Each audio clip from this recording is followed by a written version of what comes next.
ನಾನು ನಾಗಚಂದ್ರ ಅವರು ಬರೆದಿದ್ದ ಕದಡಿದ ಸಲಿಲಂ ತಿಳಿವಂದದೆ ಅಂತ ಒಂದು ಪದ್ಯದಿಂದ ಇನ್ಸ್ಪಿರೇಷನ್ ತಗೊಂಡು ಈ ಕಲಾಕೃತಿನ ಮಾಡಿದ್ದೀನಿ. ಕದಡಿದ ಸಲಿಲಂ ತಿಳಿವಂದದೆ ಅಂದರೆ ಕೆರೆದೋಗಿರೋ ನೀರು ಕ್ಲಿಯರ್ ಆಗಿ ತಿಳಿಯಾಗಾಗ್ತಿದೆ ಅಂತ ಅರ್ಥ. ಅದು ಒಂದು ಹಳೆ ಕನ್ನಡದ ಪದ್ಯ. ನಾಗಚಂದ್ರ ಅವರು ರಾಮಾಯಣದಿಂದ ಒಂದು ಭಾಗ ತಗೊಂಡು ಅದನ್ನು ಪದ್ಯ ರೂಪದಲ್ಲಿ ಬರೆದಿದ್ದಾರೆ. ಏನಂದರೆ, ರಾವಣ ಸೀತನ ಕದ್ಕೊಂಡು ಬಂದು ಅಶೋಕ ವಾಟಿಕದಲ್ಲಿ ಬಿಟ್ಟಾದ ಮೇಲೆ ನಾನು ಮಾಡಿದ್ದು ತಪ್ಪು ಅಂತನ್ನೋದು ಹೇಗೆ ಒಂದು ಅನಿಸಿಕೆ, ಒಂದು ಒಳ್ಳೆ ಬುದ್ಧಿ ಬರುತ್ತೆ ಅಂತ ಅನ್ನೋದನ್ನು ಹೇಳಿದ್ದಾರೆ.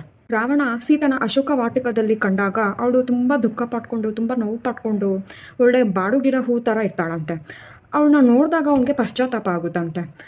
ಆ ಕ್ಷಣದಲ್ಲಿ ಅವನ ಮನಸ್ಸು ಹೇಗೆ ಬದಲಾವಣೆ ಆಗುತ್ತೆ ಅಂದರೆ, ನಾವು ಮಣ್ಣಿರೋ ನೀರನ್ನ ಕೆದರ್ದಾದ್ಮೇಲೆ ಆ ಮಣ್ಣೆಲ್ಲ ಕೆಳಗಡೆ ಕೂತ್ಕೊಂಡು ಮೇಲೆ ಬರೀ ತಿಳಿ ನೀರು ಮಿಗುತ್ತಲ್ಲ, ಅದೇ ಥರ ಅವನ ಮನಸ್ಸಲ್ಲಿರೋ ಕೆಟ್ಟ ಭಾವನೆಗಳು, ದುಹಂಕಾರ, ಅಹಂಕಾರ, ಕೋಪ, ಲಸ್ಟ್, ಇದೆಲ್ಲ ಕರ್ಗ್ ಹೋಗಿ ಒಂದು ಕ್ಲಾರಿಟಿ ಸಿಗುತ್ತಂತೆ. ಅಯ್ಯೋ, ನಾನು ಮಾಡಿದ್ದು ತಪ್ಪು, ನನ್ನಿಂದ ಇವಳಿಗೆ ಇಷ್ಟೊಂದು ನೋವಾಗಿದೆ ಅಂತ ಒಂದು ಬುದ್ಧಿ ಬರುತ್ತಂತೆ. ರಾವಣನಿಗೆ ನಾನು ಮಾಡ್ತಿರೋದು ತಪ್ಪು ಅಂತ ಅನ್ನೋದು ಅಲ್ಲಿವರೆಗೂ ಗೊತ್ತಾಗಲ್ಲ, ಯಾಕೆಂದರೆ his ego and lust was blocking his conscience. So ಅದೇ ಥರ ನಮಗೆ ತುಂಬ ಕೋಪ ಬಂದಾಗ ನಾವು ಪ್ರೀತಿಸೋವ್ರನ್ನ ಕೆಟ್ಟದಾಗಿ ನೋಡ್ತೀವಿ, ಕೆಟ್ಟದಾಗಿ ಯೋಚನೆ ಮಾಡ್ತೀವಿ. ಆ ಕ್ಷಣದಲ್ಲಿ ಆ ಭಾವನೆಗಳೆಲ್ಲ ಕರಗೋದ್ಮೇಲೆ, ಈ ನೀರು ಕ್ಲಿಯರ್ ಆದಮೇಲೆ ನಮಗೆ ಗೊತ್ತಾಗೋದು. ಈ ಕೆಟ್ಟ ಭಾವನೆಗಳಿಗೆಲ್ಲ ಹಾವೇ ಒಂದು ಸಿಂಬಲು ನನ್ನ ಪ್ರಕಾರ. ಆ ಹಾವುಗಳೆಲ್ಲ ಕೆಳಗಡೆ ಕೂತಿದೆ, ಮೇಲೆ ಕ್ಲಾರಿಟಿ ಇದೆ. ಸೊ ಹಾಗಾಗಿ ಈ ಕಲಾಕೃತಿದು ಅರ್ಥ ಇದು.